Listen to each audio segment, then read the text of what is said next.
I'm back, guys. Sorry about that.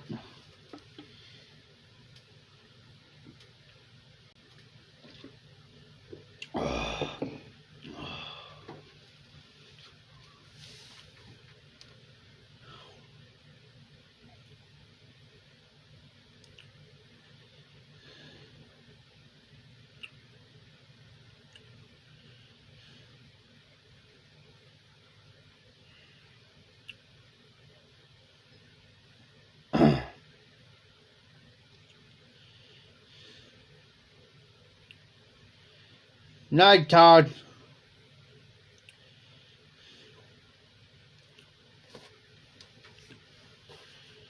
Oh, my doggone internet's messed up. Used to never done this before. If I want to go check on something real quick.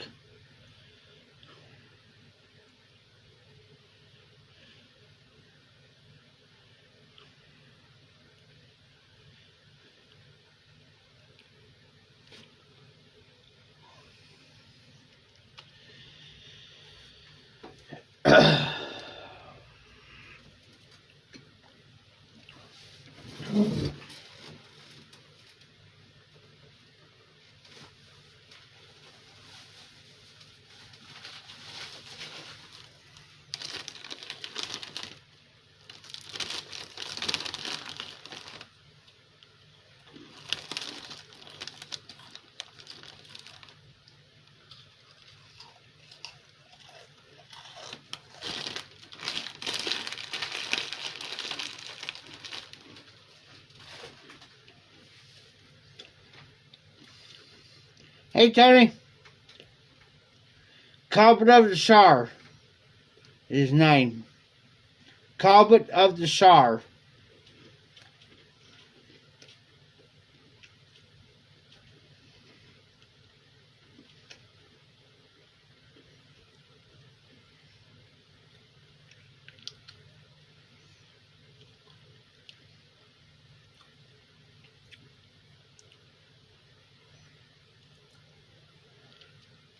I go look. Before I go look somebody up and I can stay on live, but did to me twice and I kicked me off. Well, I'd rather tell him, if you feel like staying up a little bit longer, brother, I'm going to drink one more.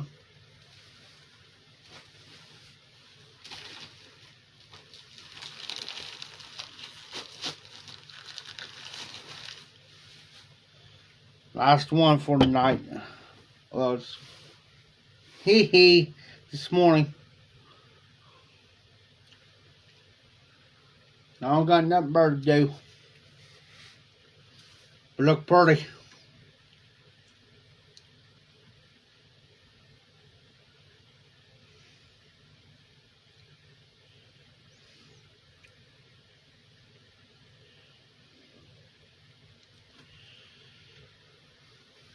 You know, after I drink this,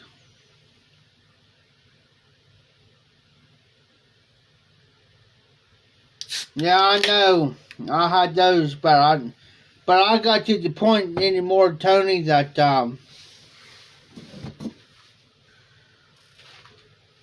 I keep stuff just like this stuff around. I don't get no hangovers usually.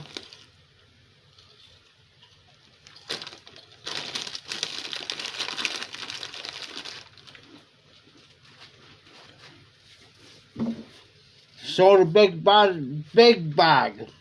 A big bag. Now these Beaker's nachos down at the auction house for $1.50 a piece. The big bags of them. Now it's about ready to time. I want a snatch bag of it. It's too late.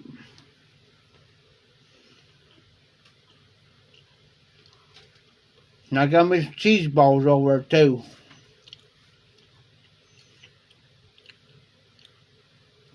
Heck yeah, Tony.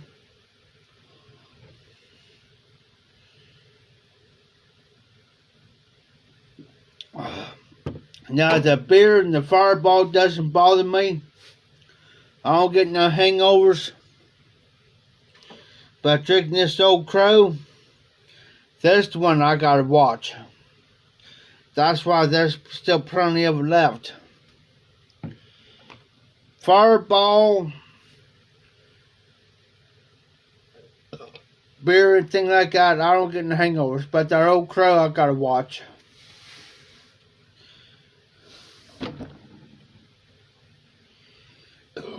I'm about as bad as you, Tony, eating hot dogs.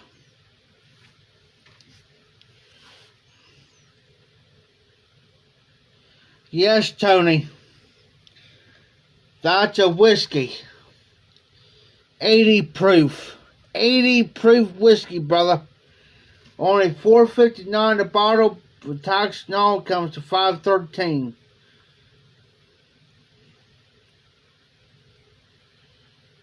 Where I got my finger, I'll test it. There it is. 80 proof. Yes, sir. I like my hot dogs with mustard, and I like my bologna. I got a couple pox up in my freezer right now. I'm about ready to thaw out here later. I love my hot dogs, and usually I'll eat them cold, but usually I'll put them up in my, well, here I'll show you. I'll put them up in my microwave for about 30 seconds. My hot dogs. Oh yeah. I love it with mustard.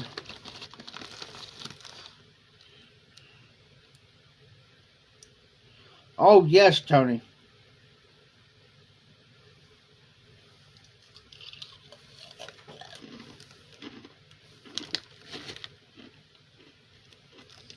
Just take a see how much I have in the bag.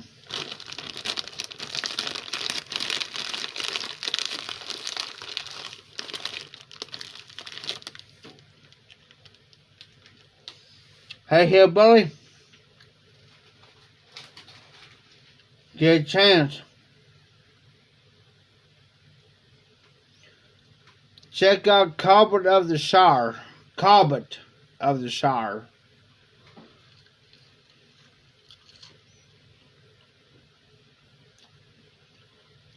Cool guy. I like him. Hey Tony, I'll fry my bologna. And I'll put sliced cheese on there that melt. A little bit of tomato. And Hillman's real mayonnaise on that. Oh yeah. We good.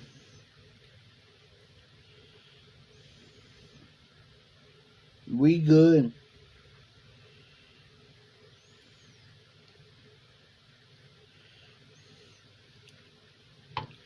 Between my bologna and my hot dogs, man, I can eat that forever. And with my hot dogs usually, Tony, I'll fry my hot dogs sometimes.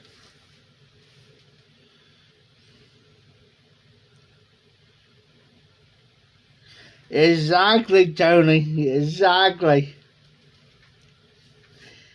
Get old fashioned bologna sandwich. Give me a corner with some potato chips with that, and I'm good.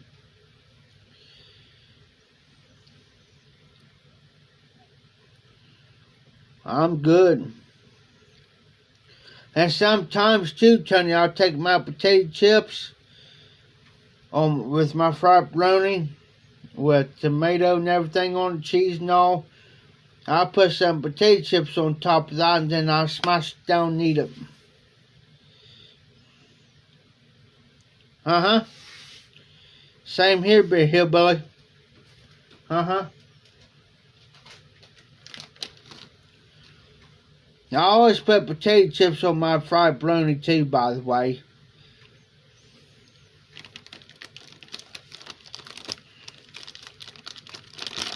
Hey, yes sir, Tony. And you ever take cornbread and put it in milk and eat it? Talk about good. Yes sir. That's good eating right there, cornbread and milk. A lot of people use buttermilk, but I use regular milk.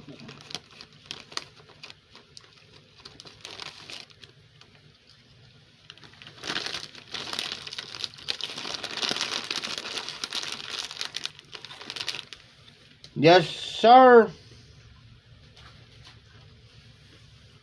Soup, beans, and cornbread. I always take my cornbread and break it up in my soup beans.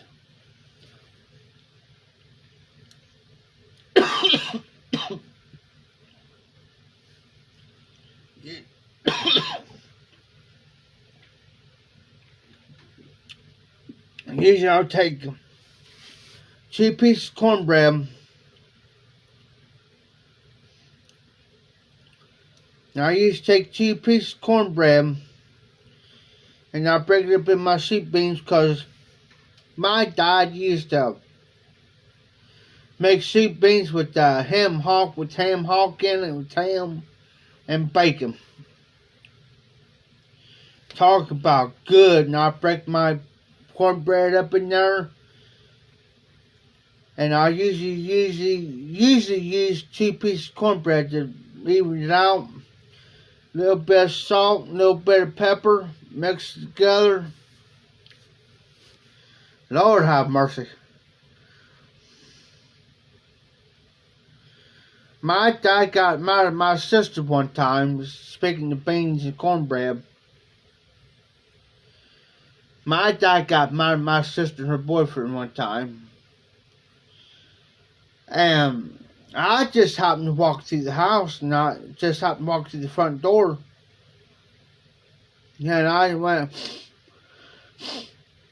so I walked in there, and I walked in the front room. And I said, Dad, are you cooking beans? He says, yeah, Jeff. He says, they're just, and I don't know how he does, but he can make the best soup beans. And I said, he says, Jeff, they're about done. And I said, well, do you mind if I have a bowl? He says, well, yeah, you know you're welcome to have a bowl of beans, Jeff. He says, you know there's plenty left over. He says, but always make sure my dad got a bowl first. Well, I was in the front room, and I went to the bathroom, used Dad's bathroom. Came out, and I can hear my dad just raving and raging, boy. He was mad. And I just came out of the bathroom, I'm thinking, what in the world's going on? Well, I walked in the kitchen, and I said, look, that's what's going on. He says, your daggone sister. I said, well, what the heck? I'm thinking, whoa. I'm thinking, here, I'm getting my head bit off. I just walked in the kitchen to see what was going on. I said, what do you mean, what about Tara? That's my sister's name. His name is Tara. I said, what'd she do? Well, by God, she admitted to me, her and Gary, which is her boyfriend, he's about as worthless as tits on the poor hog. But I didn't like him, I didn't like him. And I said, what'd she do? Hold on, guys. I said, what'd she do? Well, she actually admitted to me, her and Gary sat here and took all the ham and bacon out of the beans. Every single piece of ham, every single piece. Thanks, Hillbilly. I appreciate that, brother. I appreciate that. I thank you very much for that. And he says they took every piece of ham, every piece of bacon out of the beans and sat there and eating up the beans. I said, you said what? And I said, I was mad. I was mad, boy. I was hot. I said, you tell me I've been waiting for just 15 minutes to get a bowl full of that? But and sit down and actually eat that? And I said, no, I can't even freaking eat it. I was mad. I looked at her and I looked at my sister. I said, how dare you two sit there and do that, Dad, knowing what the rule is. I said, Terry, what is the number one rule? If Dad fixed a pot of beans or he fixed a pot of chili, I said, what is the number one until it's done? And I said, what is the second rule? If Dad fixed a pot of beans or a pot of chili? She put her head down and said, well, Dad gets the first bowl out of it. I said, exactly. I said, Dad gets the first bowl out of that. I don't care if he's fixing the beans or the chili. I said, he gets the automatic first bowl. Automatically. But he's the type, too, he lets the kids go first, though.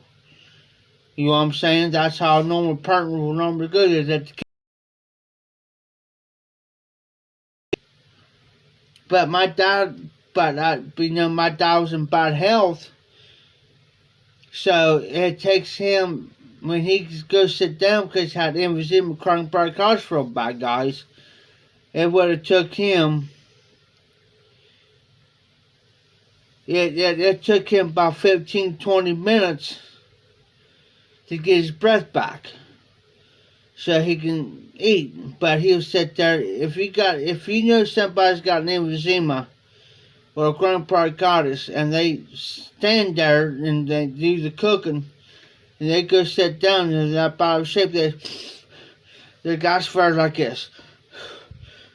They're gasping, and it takes them about 15, 20 minutes, 25 minutes to calm down long enough, to where they can eat whatever. Well, Dad always done the beans and the chili, because my dad knowed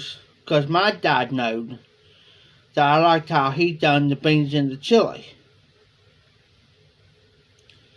Because I've tried to do it like my dad did, and it never turned out the way he did it. You know what I'm saying? It never did. I tried though, but it never turned out the way Dad always done it. Because he was so cooked it.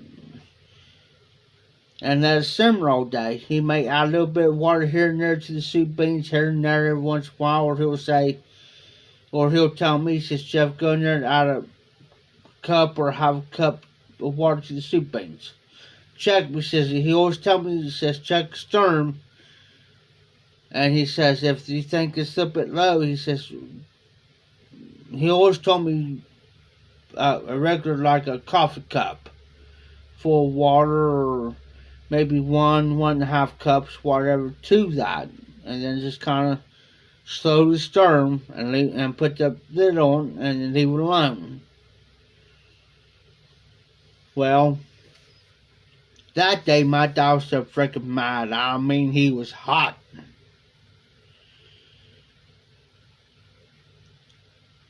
And he looked.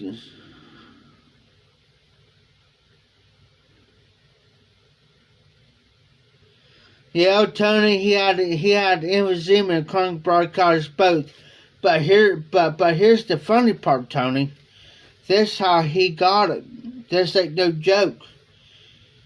The day he quit drinking, the day he quit drinking, it was in the summertime. And I won't forget this, Tony. I'll change the subject, guys. And I won't forget, it was during the summertime, late summer. And I won't forget, we just got these, I think it was ice cream bars. You know what I'm talking about? It's like the sandwiches type. You know, the ice cream sandwiches. So, my sister came in, and we were sitting there, and we asked Mom and Dad if it was okay for us to go there and get one. Well, yeah, they're in there, just go there and get you one, you know. You don't have to ask, just go get it. That's how my dad was. My dad was the type of person, if he was hungry, he would tell you go there and get it. Yes, Tony, I remember them little escape pies. And my dad was the type of person that he would, if you was hungry and he didn't know you didn't have nothing, my dad had a deep freeze. If you was hungry enough and he knew you didn't have nothing, he'll tell you to go in that deep freeze to get what you wanted. Thaw it out and eat it, and cook it and eat it. He wasn't going to let you leave the house hungry. That's how my mom and dad always was, especially my dad. But anyways, so he looked at me and I won't forget this. I was probably about 9 or 10 at the time. I think I was around about 10 at the time. It was around 1990. I was 10. And he says, Jeff, says, go and get me one of those. I said, okay. So I went and got him one. It was just like midday. It was summertime. We was out of school. I remember that. We was out of school for the summer. He ate that. Next thing you know, I seen this certain look on my dad's face. And I knew something wasn't right, but I didn't say nothing. He looks at me and he says, Jeff, he says, go and get me another one. He says, I'm burning up. Okay. Never gave it a thought. Here's a 10-year-old kid. Okay. You know. Walked in and got him another one. And believe it or not, halfway through that, he told my mom, he says, I am burning up on the inside. You better call the squad. Next thing you know, my mom didn't hesitate. She called the squad, got him to the hospital. This when they first redid before they redid the hospital, Greenfield, where I'm from. Got him up there. And they tried everything, Tony, everything to keep him down flat on that bed. Well, the bed was cocked up about halfway. Couldn't do it. He said, I can't breathe. He said, I'm burning up. I can't breathe. I can't lay flat. Well, come to find out, his blood gas was low.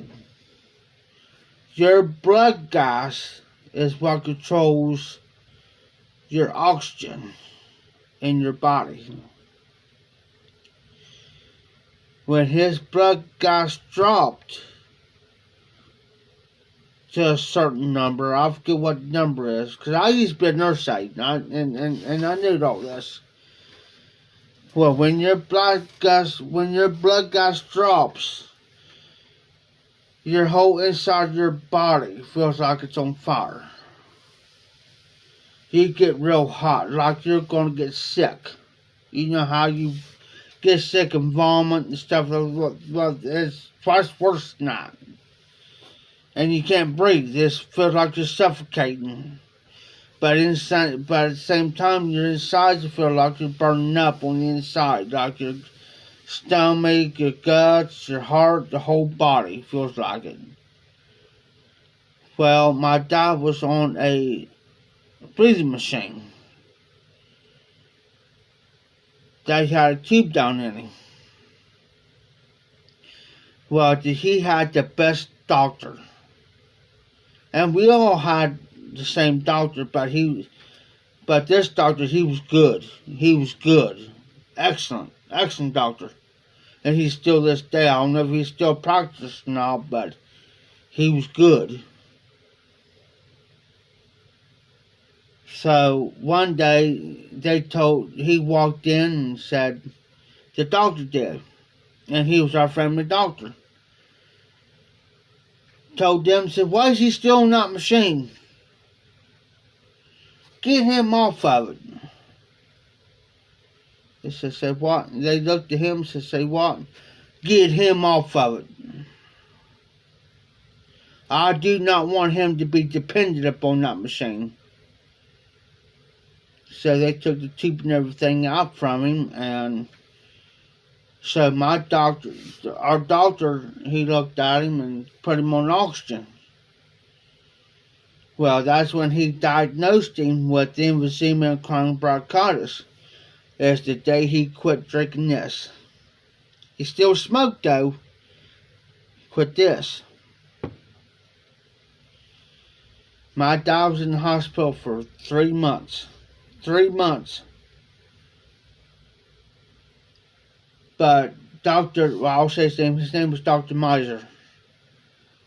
And he took him off of it. He says, I don't want him to be dependent upon that ventilator. That's what it's called, a ventilator. Well, Dr. Miser took him off of it. And this is back in 89, around about 1990. So he took him off. He said, and he looked at him, he says, now we're going to keep him in here for another couple of weeks. He says, he said specifically, we're going to keep him in here for the next couple of weeks just to make sure everything's going to be okay before we send him home. Well, my dad didn't want to be in the hospital. My dad's one of those type, he's like me. I'm the same way. I don't want to be in there for another 2-3 weeks, whatever. But it was good for my dad's own good. So after about 2 weeks or so, about 2.5 weeks, Dr. Myers let him go home. Let him come home. Well, he put my dad on oxygen. He says, now, my dad's name is Clarence, but I always call him Mr. Howland. He says, now, Mr. Howland, he says, now, this is what we're going to do. He says, I want you to come in every 2 weeks or so, and we're going to check your blood gas to see where your blood gas is. I says, well, okay, that's fine. And the way they check your blood gas, guys, they'll go in here. Right where your wrist is, that's where they check your blood gas. They go in there and it hurts. I have mine done. It hurts. But there's a guy at the hospital that checked my dad's blood gas. He said, man, this is going to hurt. His name is Rod Seitz. Well, Rod says, well, Clarence, he says, put your arm out there. My dad was sitting there, he turned his head, and next thing you know, Rod says, I'm done. Dad looked at him and said, you said what? Say what? So I'm done. He says, what do you mean you're done? He said, I done checked your blood gas. He says, you're starting to look good. Well, from that time on, every time Dad had to go to the hospital to get his blood gas checked, he says, I want Rod Seitz to do my blood gas. He didn't want nobody else touching him. Except for Rod. Nobody else. So when Rod did the first one, he knew when he did he was good. Because it does hurt. But somehow the way Rod done it, it didn't hurt. So when I went in there the next time, he said, "Don't look down and watch him do it." So about 2 or 3, about the third or fourth time my dad went in there, he got his blood gas checked. Dr. Mazur took him off the oxygen. But Dr. Mazur put him on medication to where it stabilized inhalers. I forget the name of the one certain herb he took. And medication, pills.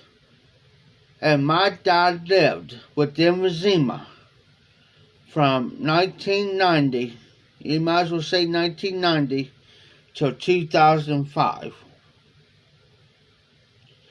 My dad lived 15 years. 15 years, guys, with a severe emphysema and bronchitis. Lived 15 years. If it wasn't for Dr. Mazur helping him, he would never made it. Would never made it. Never. He should have been basically,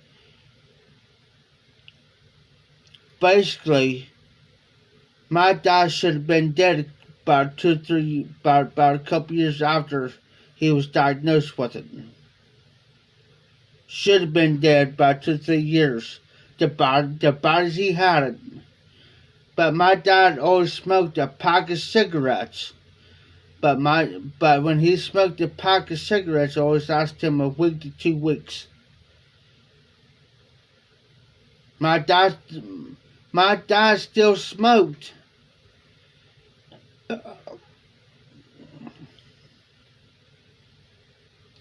My dad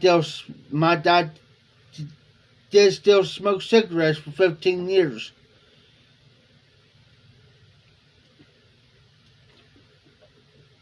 And right before my dad died,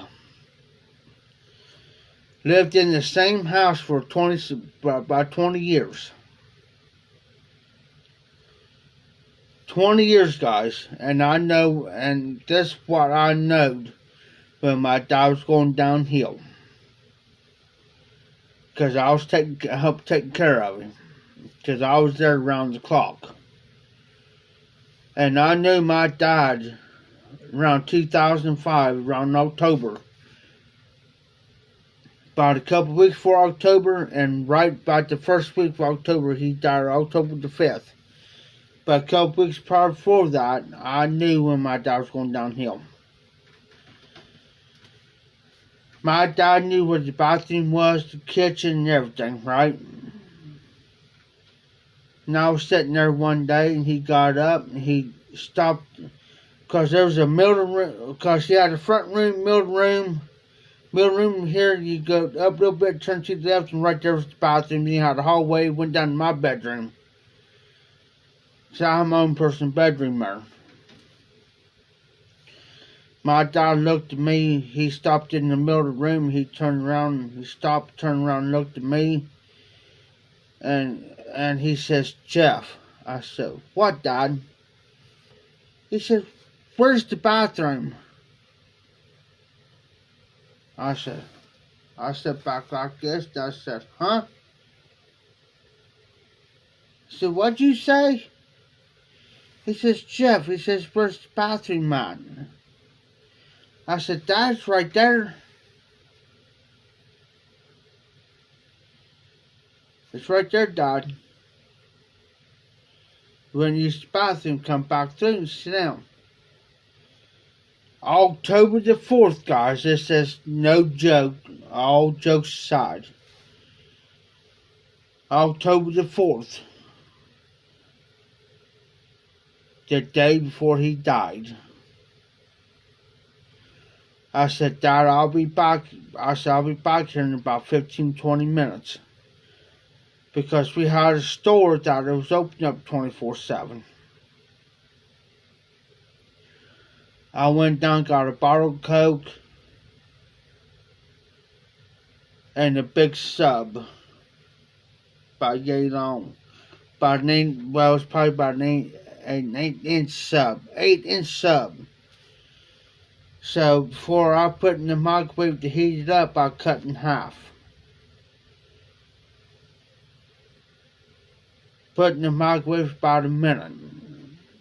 It was kind of hot when it came out. So, and my dad never ever ate that day. And I said, and this is like around 12 o'clock, 1 o'clock in the morning. And I haven't ate either. And I can remember I had a big 2-liter of Coke. So I walked in there and I said, Dad, are you hungry? He says, yeah, I'm hungry, Jeff. So I took, because I bought an 8-inch sub, I cut in half so it make 4 inches even. I said, here, Dad. And I said, be careful. I said, I want to got another plate. Put his on there and I took it to him. I said, here, Dad, be careful eating that because it's hot. He didn't register it up here that I told him that was hot. You know what I'm saying? It didn't register. It's just like telling the 3-year-old kid, well, that's hot, don't touch it until it cools off. Well, same way with him. I told him, but he didn't click up here in the head. And he started chowing down, and I'm thinking, Dad, that's hot. Slowed down, it's just like he was starving. It was like he was digging into that's hot, slow down, man. You know, that's hot, slow down, you're going to cause yourself to, he said, I'm hungry. So he said, I didn't take anybody to mine. He got his down. He says, Jeff, is there any more? I said, here, Dad, you can have mine. Here. Well, I didn't tell him it was mine. I said, here, have this one. Well, he ate his and mine both. But I didn't tell him that I gave him mine. I just want to make sure that he ate.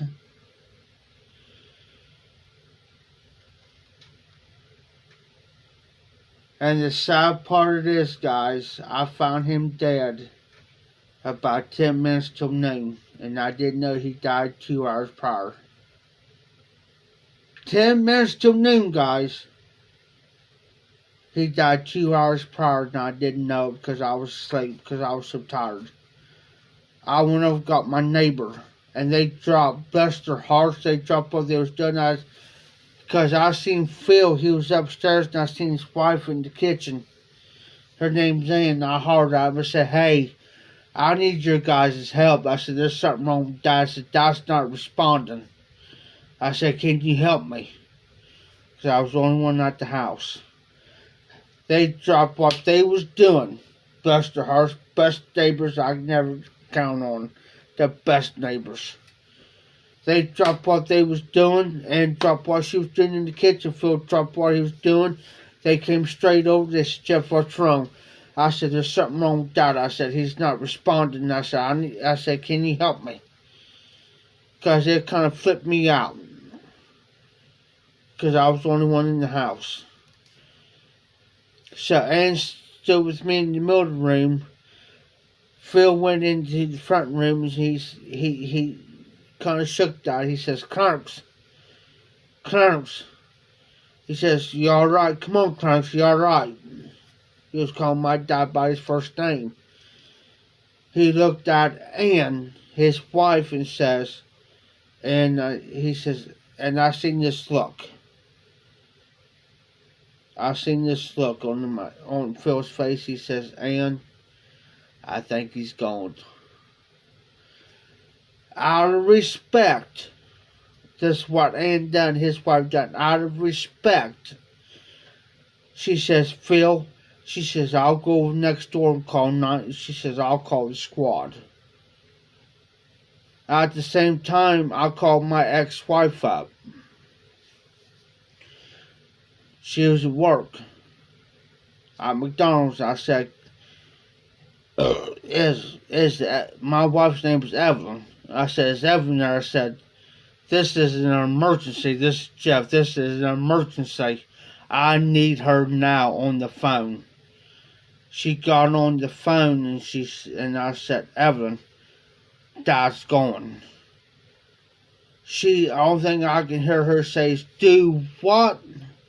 I said, Dad's gone. And I don't think I can hear that phone drop and hits the floor. And she told me, I got to go. She says, my father-in-law just passed away.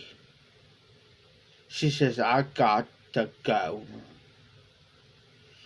She came over, the squad was already there, and she came in, and when she came in, she was about ready to do CPR, and they looked at her and says, Evelyn, there's no use. He's long gone. He's gone. Well, the funeral director, which I'm buddies with, like this other guy came and got him, his funeral assistant, in which I didn't like him. They came and got him, and then he had enough balls to say, oh, do you want us to cover him up all the way, or just up to his neck, or cover him up?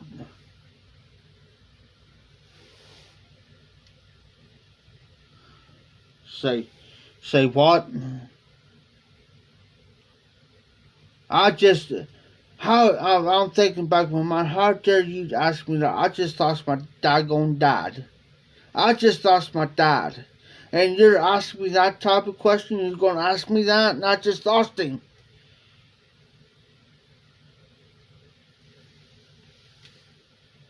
Got him to the funeral home. Come to find out, they drained a half gallon of his lungs and a gallon and a half of his stomach. So in other words, my dad died drowned in his own flood. And then when I talked to Heath, the main funeral director, I told him what was going on. He says, oh no, Jeff. Did he tell you that? Did he ask you that? I said, yeah, he did. He says, oh no. Because he was a family friend. And he was good friends with me. He says, oh no. He says, I said, Heath, I said, in the back of my mind, Heath, I said, this is what I'm thinking. I said, Heath, I just lost my dad. I said, that's the worst thing. The worst thing you can ask. Well, you want him covered up to his neck, or you want a sheet over him?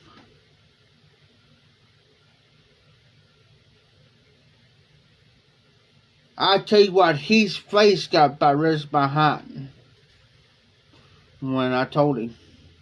Oh yeah. He was mad. Well, then, after my dad's funeral was over with, I found out I was working the festival, and the funeral director, was on the Rotary board, and I said, Heath, I'm going to take this check. I made $50. $50, guys. And I told Heath, I said, Heath, I'm going to go down and cash the check, and I want to take this $50 and put it on my mom's funeral bill. He looked at me and says, you said what? He says, what are you going to do? So I repeated it. He says, no, you're not. What do you mean, Heath? You telling me no? And that's what I told him. I said, you telling me no? He said, I'm telling you no. Because this is the thing. This is what a true friend is, guys. And I'm blessed to have him as a friend. He says, Jeff, he says, no, you're not. He says, you're going to take that check down there, you're going to cash that check, and you're going to keep that check. I said, what do you mean? He says, when your dad passed away, he says, your mom's funeral bill went with him. I said, huh? So what are you talking about? You been drinking today? You know what I'm saying? This is what I'm thinking. You been drinking? He explained to me, he says, Jeff, he says, well, I'm telling you now. He says, you listen to me. He says, when your dad passed away, he says, your mom's funeral bill went with him. He says, you don't owe a dime, nothing. He says, come on in. He said, I'm going to show it. He said, I'm going to prove it. He went into his office and he personally showed me that my mom's funeral bill is completely paid off. I found out from him. I found out from the funeral director, my buddy, that the person was over my dad taking care of his bills and stuff like that, like an overseer. Yes, Tony. Come to find out, and then I found out from him and another party that she told my dad that my mom's funeral bill was paid off, and it was not paid off.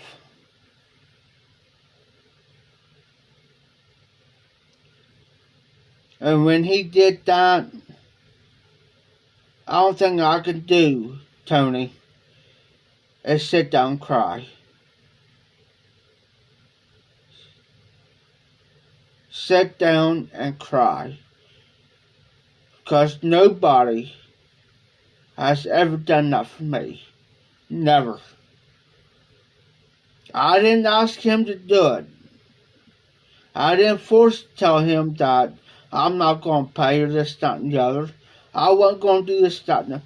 He told me from his mouth. And the reason why is, and when I sit down and cried, Tony, he told me, he says, Jeff, he says, you got a reputation. You have a reputation. That's because you're one of the most honest people that I've ever met in my life. And you tried. You tried. He says, here you are, you're up here working this festival. At the same time, you're trying to take care of your dad all these years. Because I worked the festival for about 15 years. He says, here you are, take care of your dad, working this festival late at night. You go home, take care of your dad, make sure he's got something to eat. Come back up here, work till 10, 11 o'clock at night. And by God, you go home tired. You get up, you do the same thing next day. Because the festival runs 3 days. And he says, you have a reputation, he says. And he says, and this is what he told me. He says, I'll be damned if I'm going to see somebody ruin your reputation for you. And he says, another thing too, I'm telling you now, she lied to your dad. And I looked up at him and I said, what do you mean she lied to my dad? He says, I found out that he went to his grave thinking that your mom's funeral bill was paid off. And it was not paid off, Jeff. I said, I said, really? Then I went down and talked to the attorney because my dad had a will made out that the house is to be sold to pay off the funeral bill, whatever. But I got money out of it. I got money out of it. Not much, but it was some. And I went down to, he says, go down and talk to so-and-so, to the lawyer. Well, when I did, I found out the truth. He was telling me the truth. I'll go right now. I'll go down there this week. And I could walk into his office and tell his secretary, I said, hey, I need to talk to Heath Fletcher. Tell him it's Jeff. Tell him his Jeff wants to talk to him, and he knows, and he'll drop ways. He could be in the middle of an embalming somebody, and he'll tell his secretary, tell him I'll be down there in 5.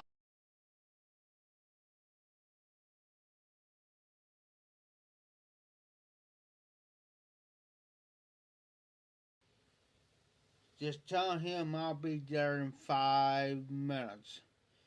And he'll walk in and I can smell the formaldehyde on him. Where he just got done bombing somebody. And I said, and I could smell it.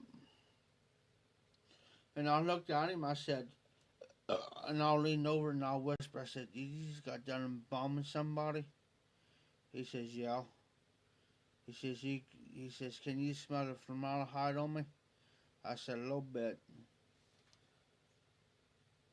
After 5 minutes of bombing somebody, he'll come over and talk to me. Last time I talked to him, he says, Jeff, he says, what's up? He says, you alright? You okay? You need somebody to talk to? I said, last time I talked to him, I said, yeah, Heath, I said, I need somebody to talk to for a minute. I said, I don't want to take up too much of your time, Heath, but I said, I need somebody to talk to. This is what he tells me. Every time I go and talk to him, he says, you got my time. You got my attention. He says, you got my time. He says, let's go over here and talk. He's got his office here, and we'll walk across into the funeral home. But that's what he does. If one of his workers coming around there talking to him, and one of his workers coming there, he says, hey, he says, this ain't the time. He says, this is a private conversation. He says, you guys gonna have to wait. And this is how long? He says, you're just gonna have to wait. I said, he says, I'm in the middle of a conversation with Mr. Right here. That's my last name is Wright. He says, I'm in the middle of a conversation with Mr. Wright. He says, with this gentleman, he says, you guys are going to have to go out there and wait. And I can go to him and talk to him about anything. Anything. And I can open up to him, and I'll tell him what the problem is, or whatever, and I said, Heath, I said, here's the problem. I said, what can I do? And he'll listen to what I got to say. And he'll say, and then he'll tell me. And there could be another body up there just being bombed by tomorrow or whatever, and I gotta get the funeral ready. But he sits there and talks to me. And he listens to what I have to say. Because I can go to him and say, here's what's going on, I said, what can I do? And the day of my dad's funeral, I could see, and I looked at Heath after my dad's funeral service over with, I could almost see a tear come down his cheek. A tear. Because he felt the pain. And he does anybody. But with my dad's funeral, he really felt what I felt.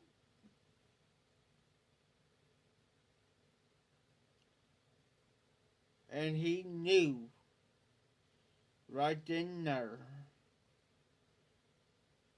that he felt my pain. He knew how hard I took it. I took it hard. I took it hard. Not only did I lost my dad, but I lost my best friend. And when I lost him, there's a part of me that left. Yes, Hillbilly. He's a life friend. And here's Here's something I'll tell you guys, and I never heard you ever speak this. Because normally I don't bring my personal life on my live streams. I never talk about it.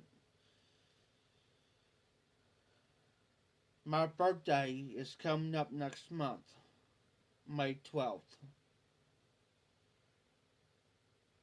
My mom, and I always go into a bad ordeal. I ain't gonna say the word, but I always go to a bad ordeal, but I'm always okay. My mom died 5 days. Now remember, my birthday's May 12th. My mom died on May 7th, 1997, 5 days before my 17th birthday. 17th birthday, guys. And you talk about hard. That was the worst year that I've ever experienced is losing my mother. My mother's been gone 24 years. And every year,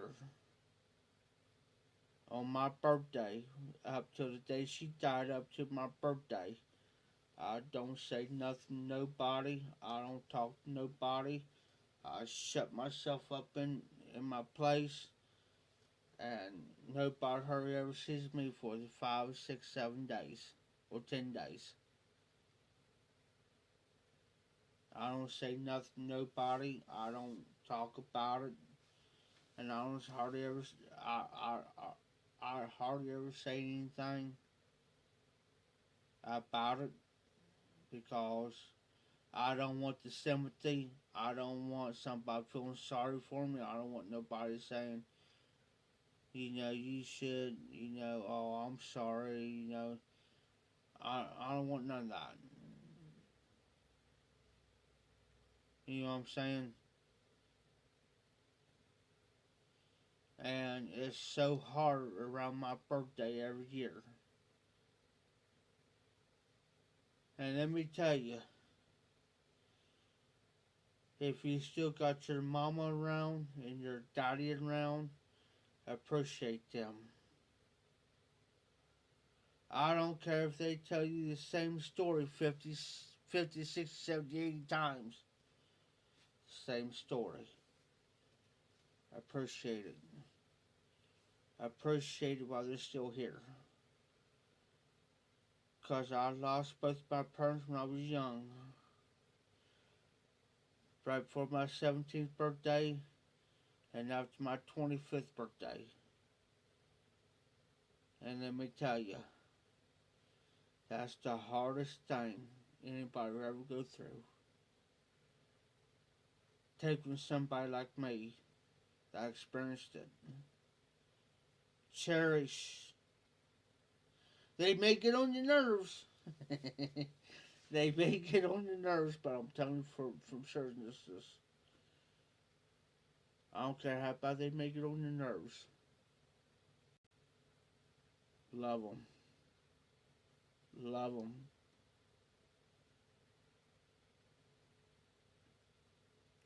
They can make pipes. They make these pipes that doesn't. They make these pipes by the dozens. By the dozens. They make these cans a dozen a day. But your parents only live once. Once in your life.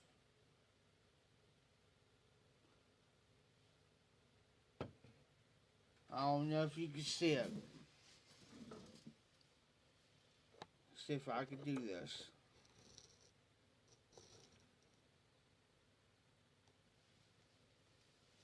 I'm going to see if I can get it off the wall.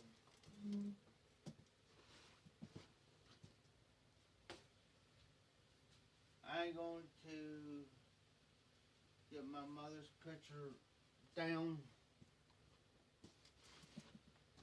But I'm going to show you one picture. If you got a brother, if you got a brother and sister too, cherish them. Cherish them. Cherish them. This is the picture of my sister.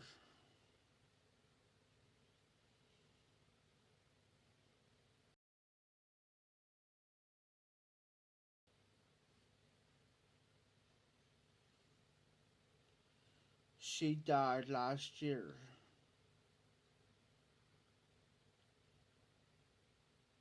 in September. Her birthday was in January. Birthday.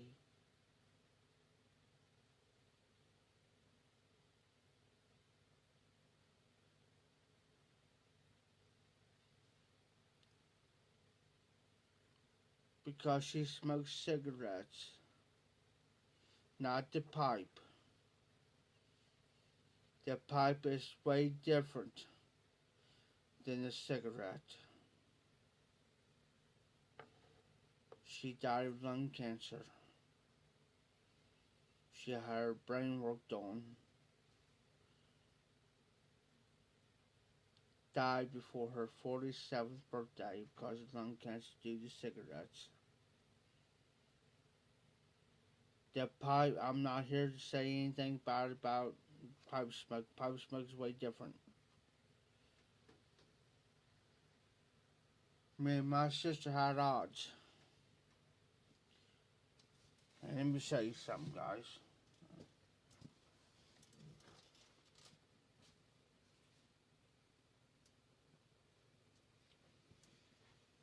Even though I got a picture of her,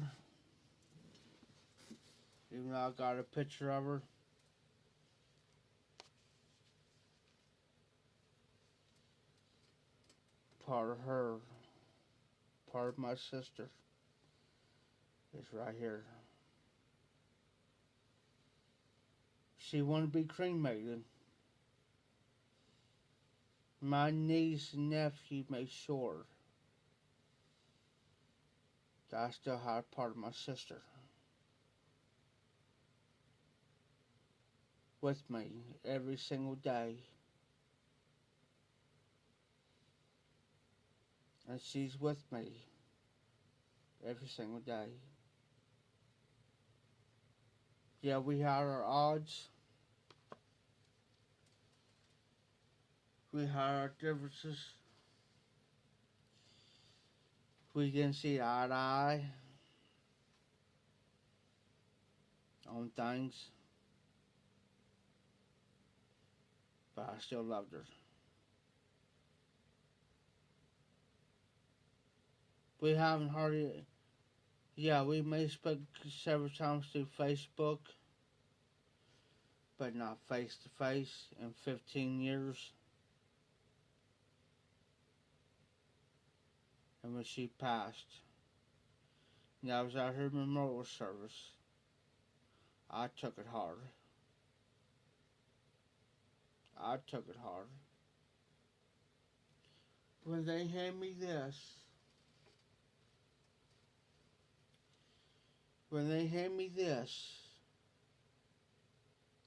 I broke down.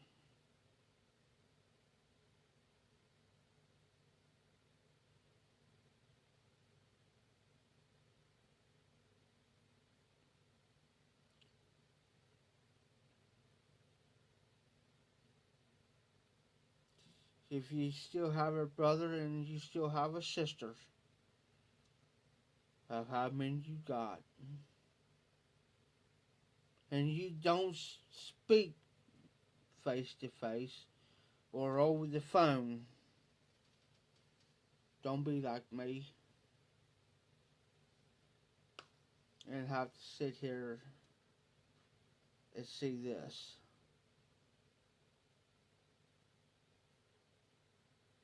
every day. Does she haunt me? Oh yeah, she haunts.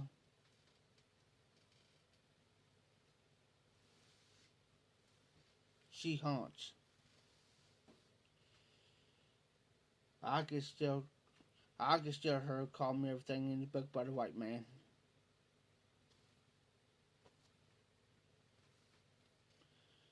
But that's your siblings, though. You always want to fight. May not agree on everything, but you're still gonna love them. My niece, she wanted me to come down for a couple days. So I did. My niece, actually, she's over 21 now. Bless her heart. And my nephew.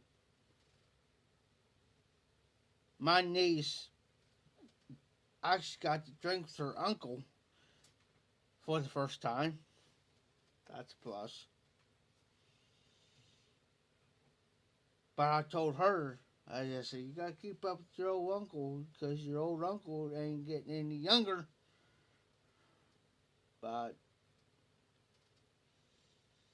you know, and I told her, I said, your old uncle ain't no spring chicken anymore. That's what I told her. She was drinking strawberry Dr. here. I'm drinking these. And she bought a 6-pack, and by the fourth one, she was already whoop out there. Now I'm standing there shaking my head.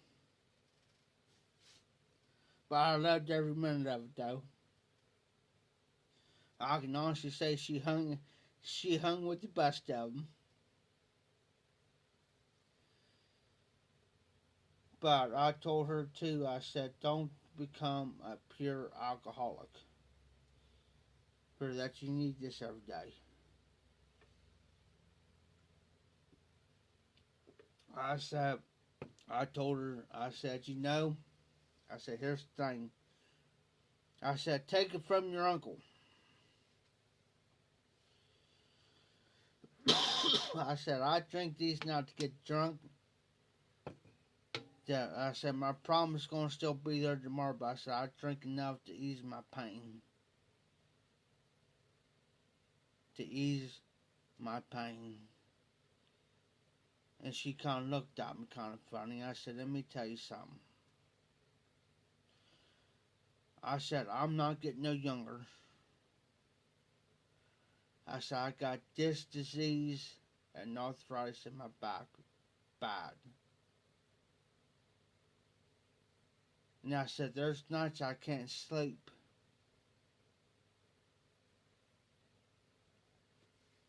I said, I drink these enough to ease the pain to the point that it helps me sleep at nights.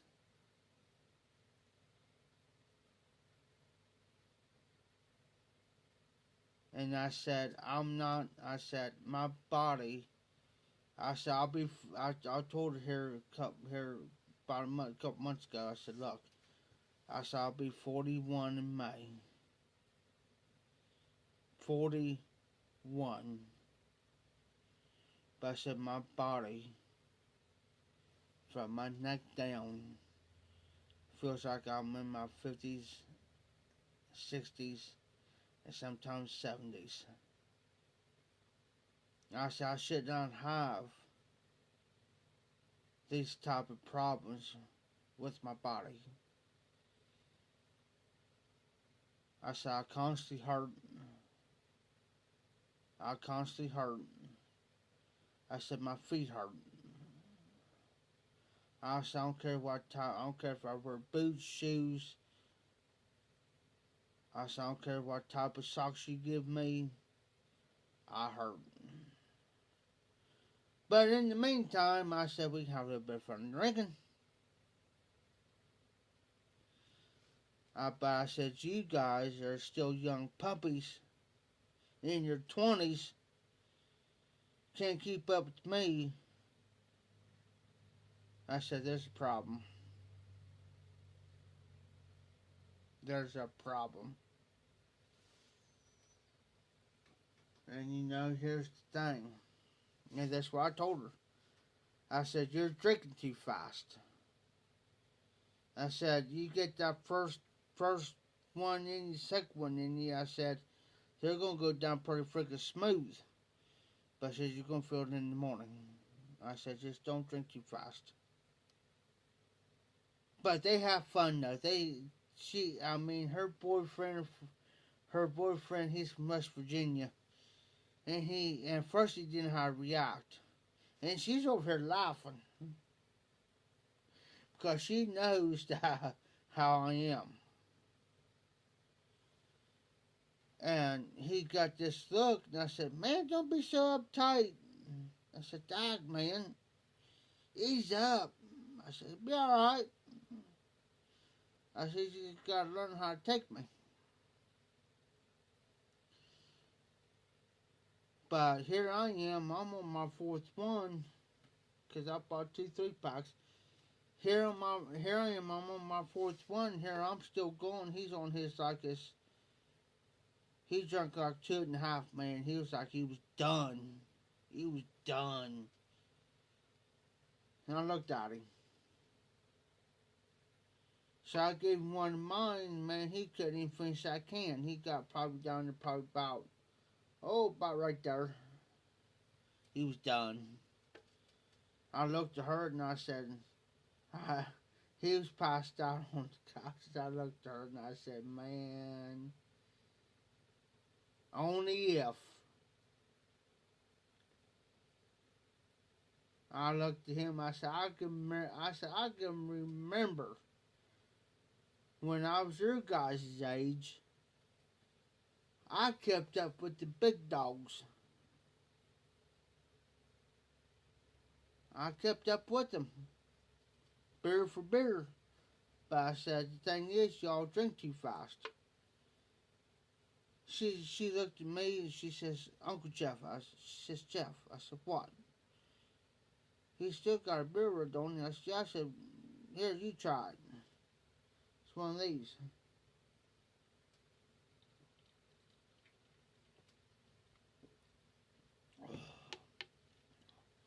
She says, ew. She says, I don't see how you can drink those.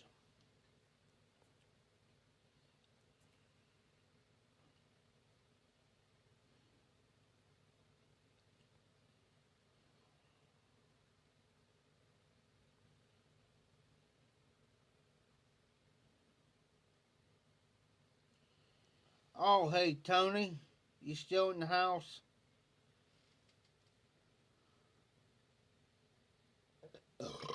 Excuse me. Excuse me, guys.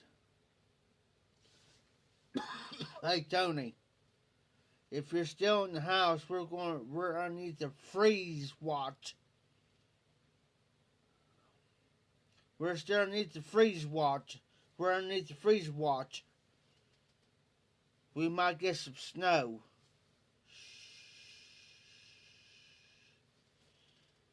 Hillbilly, you still in the house? Tony, I appreciate you hanging out with me as long as you have. I really do. It means a lot to me. It really does.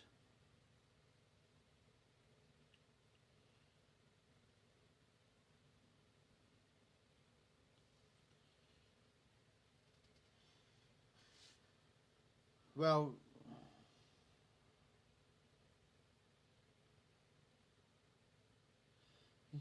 oh, sorry for. Well, excuse me. Shh. I know that S word is a bad word. Shh.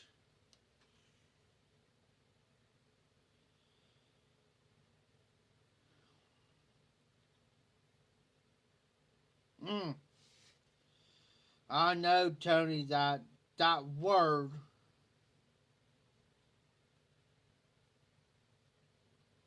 I appreciate that, Tony. What you said really means a lot to me. Because normally I don't talk about it. Normally I keep it to myself. And usually I don't bring my personal life. I may tell stories, but okay, here's a story for you, Tony. I know you haven't been on for a while. Oh, hillbilly. Cut grass, no shirt. Was you wearing a kilt? Here's a story for you, Tony. I know you haven't been on my lives much, but here's something for you. My ex-brother-in-law.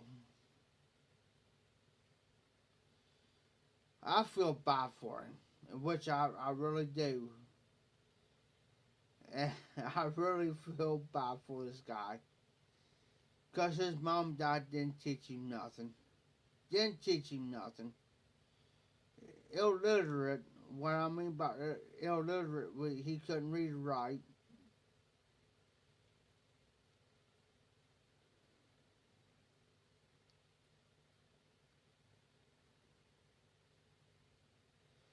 I appreciate that, Tony. Well, here I'll tell you two stories real quick. The first one, my sister's married to him. His name's Leroy. God Almighty. Come up one time. So my dad kind of, they was coming in. He says, "Hey Jeff," he says, "watch this." So I think, uh-oh. Uh-oh. Dad's up to something. So he says, just don't say nothing. I said, "Oh, okay."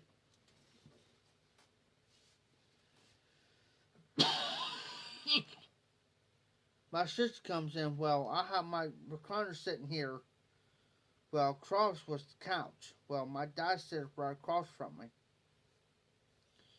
My sister's sitting down here on the end from my dad.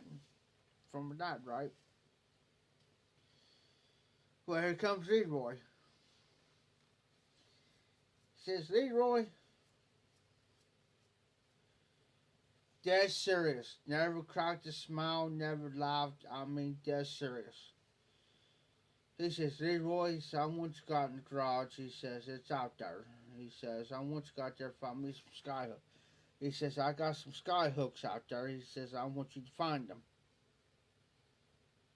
Skyhooks.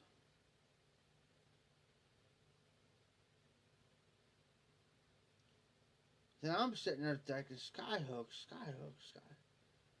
Then I know where this was leading to. When I put two together, I knew where this was going to lead. Comes back in the house. He always called my dad. He says, "Dad," he says, they're not out there." He says, "By God, they ain't." He says, "They're out there." He says, "They're up there by the rafters."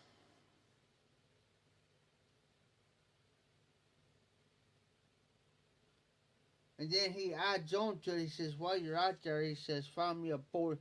He said, "I got a board stretcher out there." He said, "I want you to find." I'm thinking, uh-oh. This ain't going to be good. But he goes back out there he was out there about 15 minutes. And then my sister, I'm sitting there and she says, "Jeff," she says, "do you know anything about this?" I said, "No, I don't." Which I did.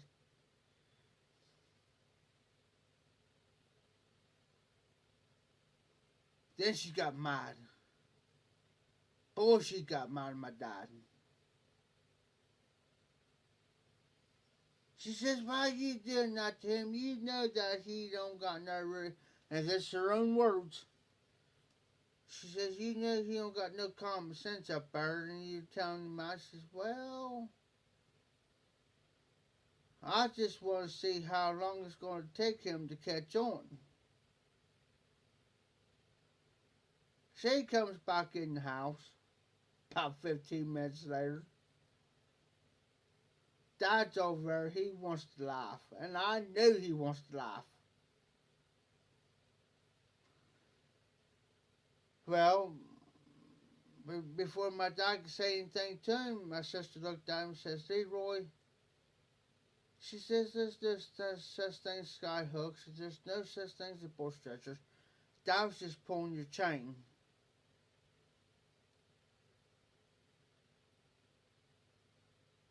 And that's when I picked up and I said, Leroy, I said, Dad's got a road stretcher out there in the garage.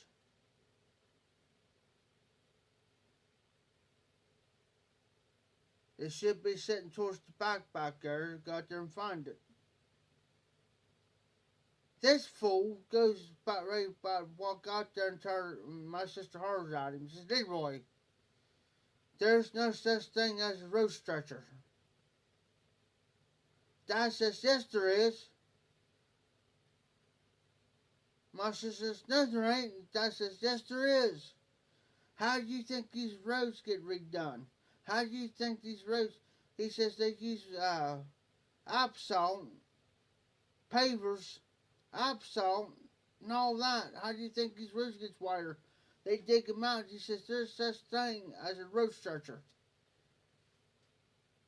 Oh, Dad, I can hear now. Oh, Dad, shut up. No, shoot, it's fine. Took him fishing one time, Tony. I've told this story before. Took him fishing now.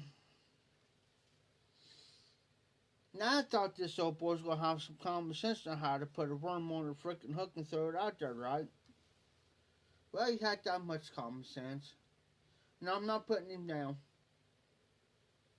So I was setting up on my usual spot. We had this big old square cement block was set there, and I was sitting on it. Well, I was leaning up against it. And it's my normal fishing spot. I happened to look over, and man, I looked at him, man, he was white as a ghost. No joke about white as paper.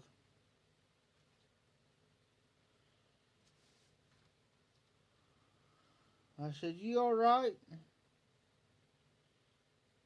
He says, yeah. I said, are you sure? Man, you look freaking pale and white, man. You alright?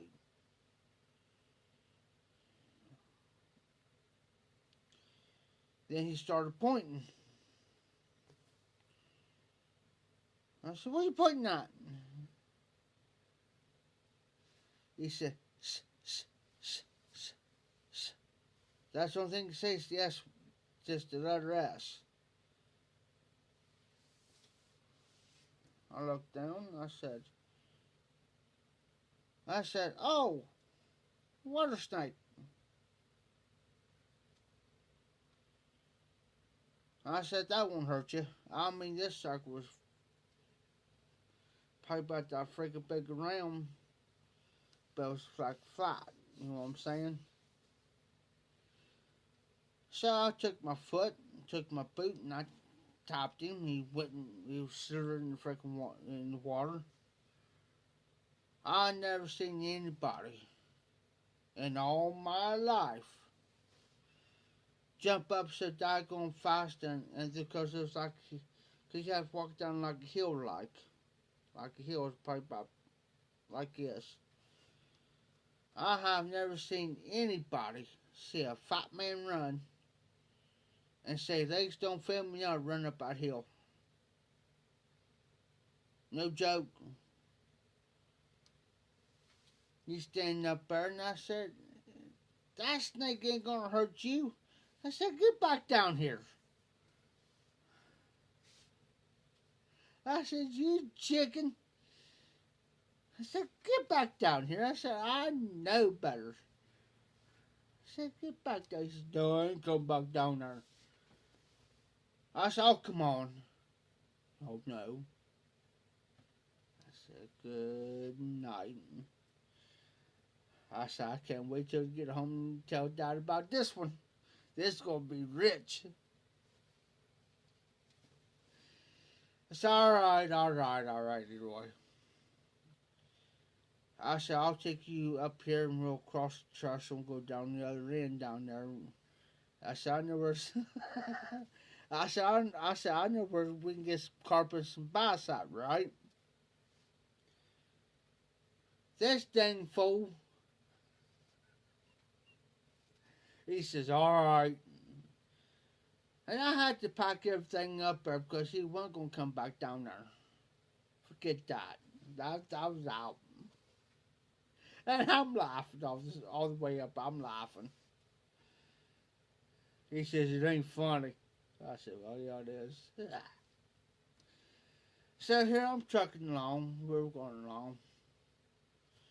Well, we got a big truss run along. I mean, it's a big one. Well, we have a small one that goes over the creek. It's called Paint Creek. I said, well, here's your fish pole, here's your worms, and here's some hooks. I said, well, I'm going to have a little bit of fun. I figured, okay, he's scared of snakes, so I'm going to have a little bit of fun with this little boy. I'm going to see if he's scared of heights. He says, well, where are we going? I said, well, we got two options. This is what's up. I said, no, here we go. You should never ask that question. I said, well, we can cross the bridge and past the gate and go down that way, or we can cross the trestle. And I said, my opinion is we cross the trestle over the creek and then we can go down underneath it, right? I said, it's your option. I said, in my opinion, the safest way is across the trestle. In my opinion, in which anyway it was safe. It was safe to go that way. I said, it's up to you, boss. I'm just telling you, safe to cross the trestle. Well, let's cross the trestle. I almost bust out laughing. I said, all right, it's on. So he didn't know the area like I do. Because I can take anybody along the creek line and you can catch all type of bass, carp or catfish, anything you want to.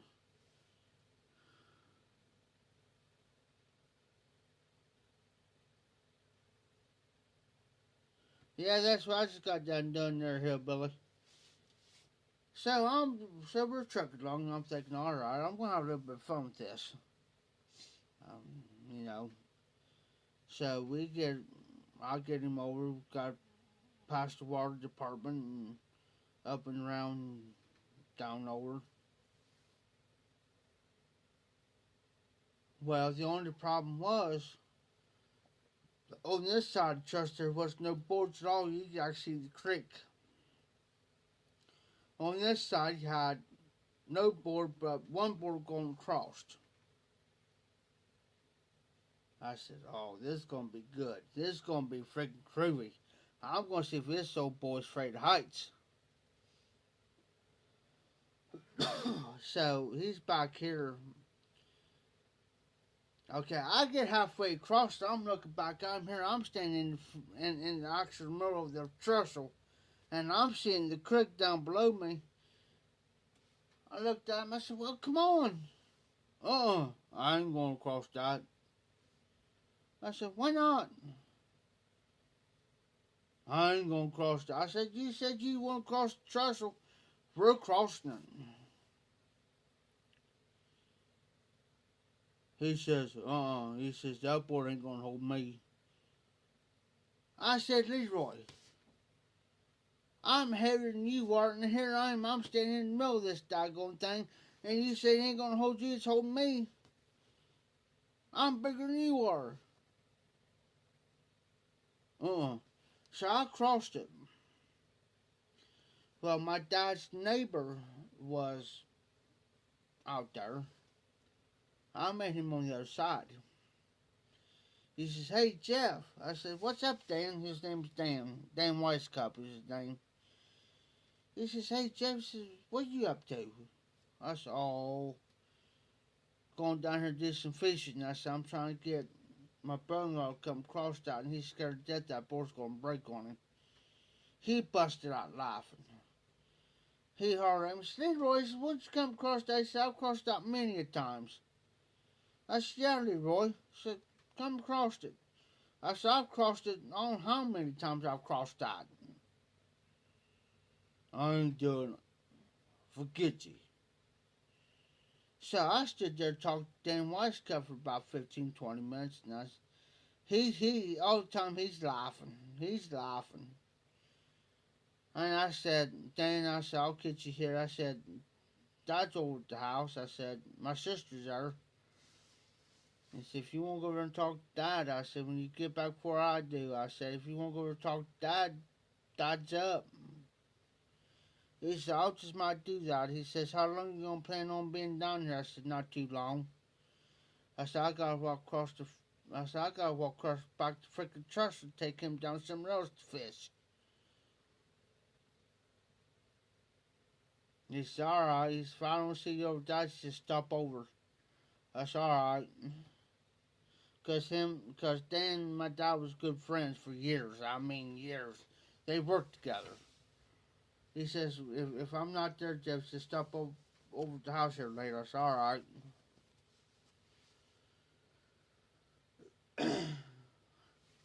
So we went to another spot. Got home. I said, Dad, you ain't going to believe this. My sister's sitting right there, and I didn't care. He says, what's that? I said, well, for one, I said, this old boy's scared of snakes. He says, snake? He says, well, what type of snake was it? I said, this is one of them old water snake deals.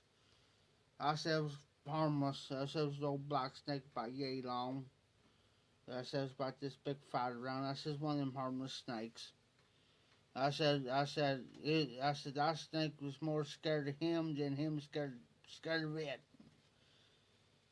I said, Dad, I just tapped that snake with my boot, and I said, he took off in the water. And I said, he ran across, I never seen a fat man move so doggone fast up a freaking hill than he did. And I said, I'm still down there freaking fishing. My dad started busting out laughing. My sister's getting mad at it. He says, then what happened? I said, well, you know that small trust down yonder, down there? And my dad says, yeah, I know about it. He said, I know where you're at. Because my dad always went down there, did his fish, did his thing, whatever. Did his shoulda, coulda, wouldas, whatever. He says, yeah. He says, I know what you're talking about. I said, I went halfway across that cocksucker, and I said, I said, by God, I looked at him, I said, he won't come across it. Because he's afraid that, I said, there's only one single board on that now. It's all there is. I said, yeah, just one board died. One board. That's it. I said, the rest of the boards are out. And I said, it goes over the creek, right? And he says, yeah. And I said, he's afraid to come across because he's afraid the board will stop. And I told him, I said, I'm heavier than he was. And I said, this board's holding me up. And I said, I'm standing in the middle of it. I said, I don't know what his problem is. He wouldn't tell me. My sister pips up and says, well, he's afraid of heights. Afraid of heights? And I looked at him, I said, can you swim? I said, can you swim? He couldn't say nothing. That's why I answered me. Can you swim? I said, if you were to have to drop down water, can you swim? He says, no. I said, you tell me if you would have fallen through that. I said, if you would have fallen through that means I got to get in there and save you, right? I said, you realize that whole creek is full of snakes and stuff, right? I said, you realize that? Huh? That's the only thing I heard. Huh? I said, yeah. I said, ain't nothing to see about 4, 5, 6, 7 snakes run down the creek line. I said, that ain't nothing.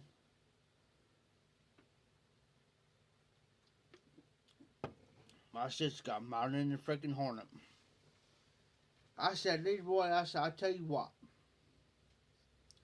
I said, I'll take you over to Milton's Park. I said, we're going to drive over. And I said, you don't have to worry about no water snakes. You don't have to worry about no trussels. As I said, it's just a pond. That's the only thing was over at Much's Park was just a pond. I said, you're on flat ground. There's benches over there. We can take a couple chairs over there. We can sit on the bench and fish, whatever. I said, I looked at my sister. I says, okay, if I take him over,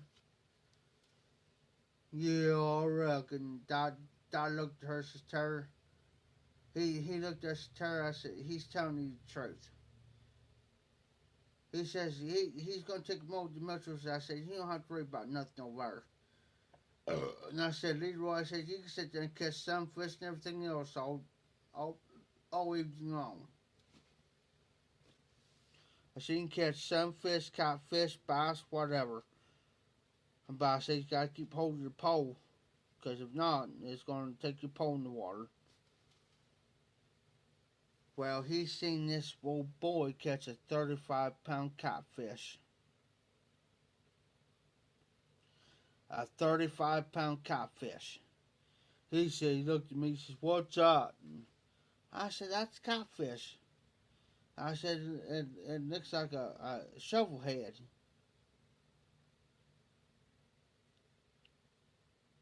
So we were standing there fishing, and I heard the guy say, hey, I said, you bet you ain't bring that fish over here and show it to him.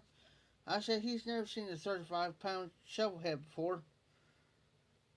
He said, well, yeah, sure.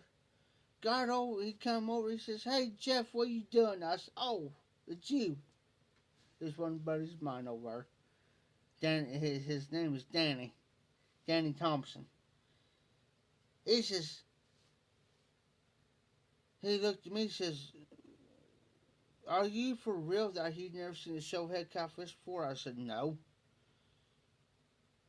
He looked at him, he says, now look at this fish. He said, well, God almighty, he said, I never seen one that big before. That's how he talked. I said, that's good eating right there. Then he says, yep. He says, I'm going to take this home. And he says, I'm going to clean him out. And he says, I'm going to have me some catfish tomorrow. Leroy looked at him and said, whoa, my God. He says, can I have some of that fish? I said, no, I picked up. I said, no. I said, that's all his. I said, if you catch it and you claim it, then it's yours.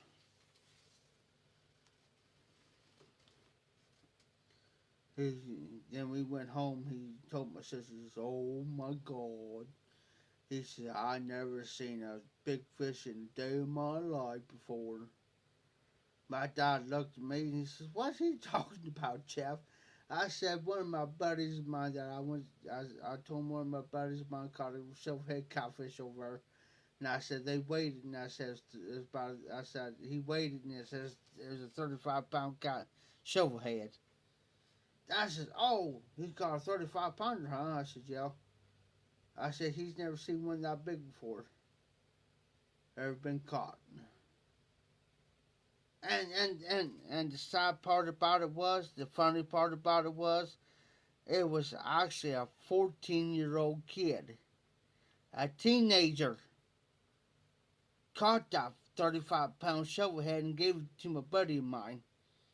A teenager. And this kid was skinny, man. It's like, man, he was fighting him, Mo, but I'm looking. And I told Leroy, I said, he's got something. He's really man, but he's got something. He pulled that out, and they weighed him 35-pound shovelhead. He said, oh, my God. He said, that's the first one. That's a big fish. I'm thinking, you idiot, that's a catfish. You don't know a catfish from a bass if it come up and tickle you on the freaking nose. If you'd even tried, man. Die. But I'm thinking to myself, where are you from? You know what I mean? Where are you from, dude? We catch them all the time around here. And, oh my God. That's how he always talked. Last time I seen him, man, he wasn't no bigger than me. God's honest truth, guys. He wasn't no bigger than me. He was smaller than me. And last time I seen him was last September, man. I thought he makes two of me. He makes two of me. I'm thinking. I looked at my niece. I said, "Is that your dad?" He got out of the car, and I looked at him. I said, "Is that your dad?" She says, "Yeah." I said, "I can't be Leroy." Well, yeah, it is. I think, oh my God. Come up to me and he says, "Hey, Jeff." I'm thinking, oh, I knows him. He says, "What you doing?" What it looks like I'm doing. I'm standing here looking pretty. What do you think I'm doing? What are you doing? And I don't mean about anybody, guys. No, I don't. I was sitting there. He was kind of probably no farther than me than my TV, which is not far. And I keep getting this certain bad smell underneath my nose.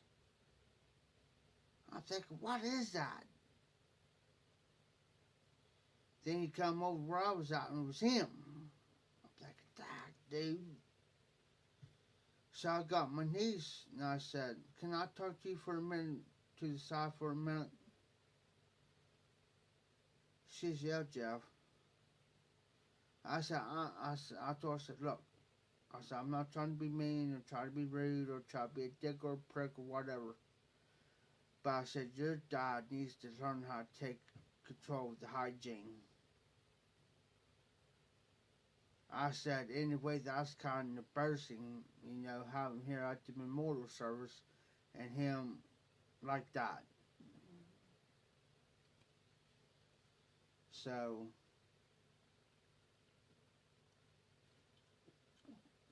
she says, "I know." "Oh, yeah, hillbilly. You can ask him to go fishing anytime you want to." I get hold of my niece and say, "Hey, I know a feller that likes to take your dad fishing sometime."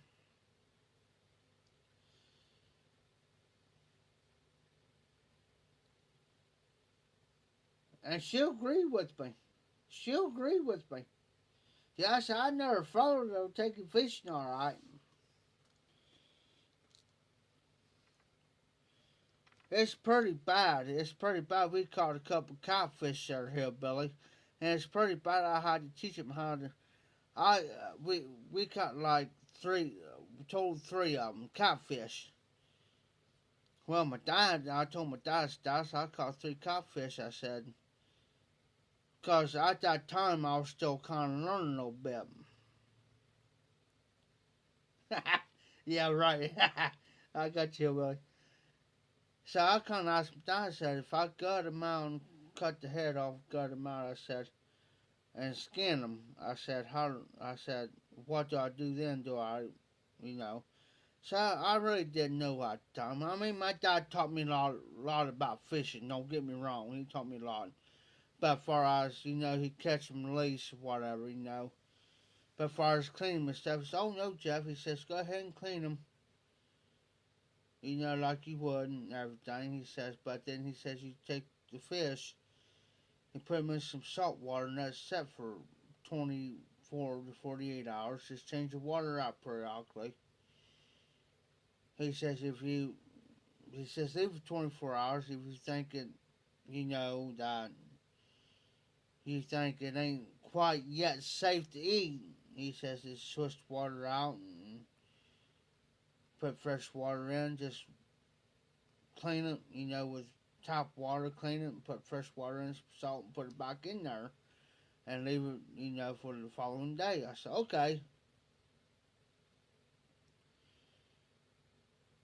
And now I asked him, I said, have you ever got a fish before?"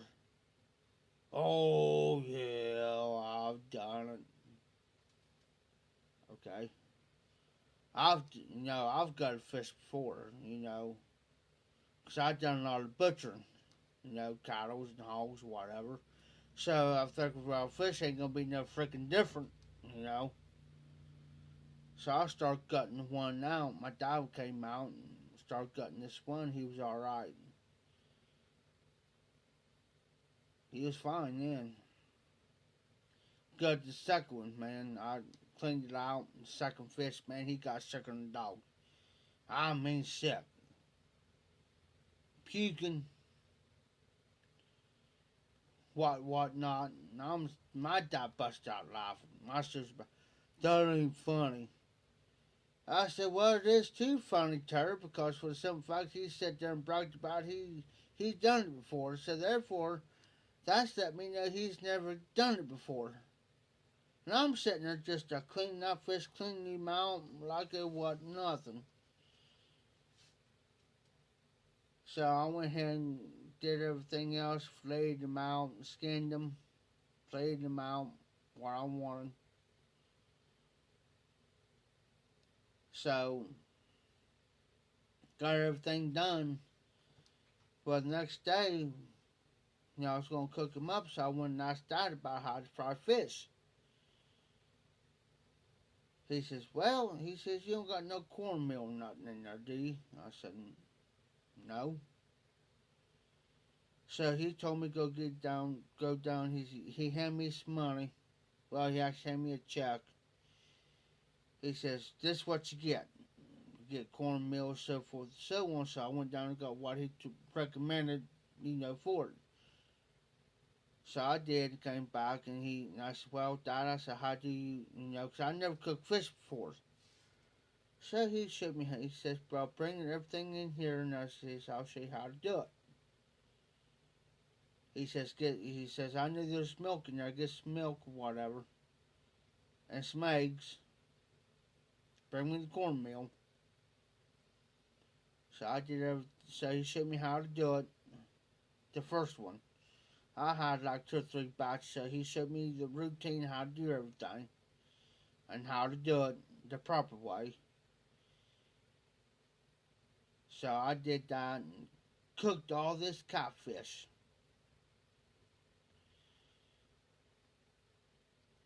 So I did. I said the fish is done. He says, bring me some out in here. He said, I want some. So okay. So I put a bunch on his plate. Took it in and gave it to him. He says, boy, that's good.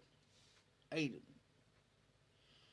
Well, my sister wanted some. I said, oh, there's plenty of it in there. She said, well, bring me a plate of that. I said, I want to try them. It's okay. My sister sat there and ate some of that catfish. Oh, she says, Dad, you're right, Bush. Boy, that is good. So there's plenty of it still left. So I put some on Leroy's plate and I put some on my plate. But I used some ketchup on mine. I love between ketchup and ranch. Took it in there and gave him some, and I brought the ketchup bottle with me. I had it underneath my arm. So here, Leroy, well, what did you put on yours? I said, I got me some doggone ketchup. He said, well, let me have some of that. I said, all right. So I'm sitting there, man, I'm digging in this catfish, man. I'm eating it. Good. Love catfish. He took 1, 2 bites out there and he says, I don't like it. He says, what'd you use in that? I said, Leroy, you seen what that done? I said, by God, I said, you seen the frickin' process. And I said, you see me go in there and do the same process to the other, no frickin' different what he showed me. I said, there's no difference in what I've done to it. Well, I don't like it. I says, well, by God, he says, pass me that freaking plate then, son. He says, I'll show you how to eat catfish. So, all right. So I grabbed the plate from him and handed Dad. I said, the fish was severed up. My sister looks at me, she says, is there any more in there? And I said, nope. I said, that was the last of it. And I said, I got it. And I said, that comes first for you. So I got it. So sorry about your luck.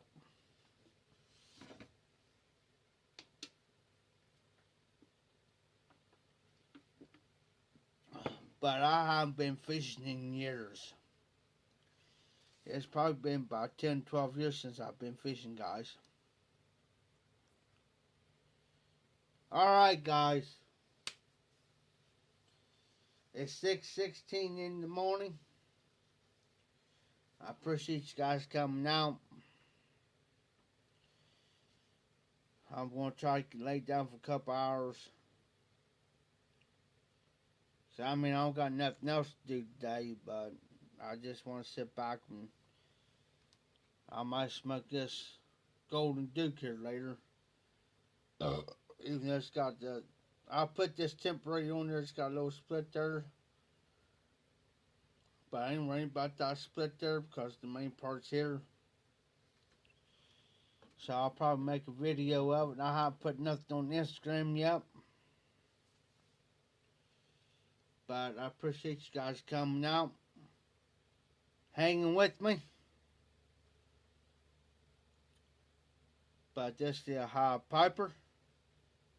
Keep them lit, keep the embers burning, and y'all take care.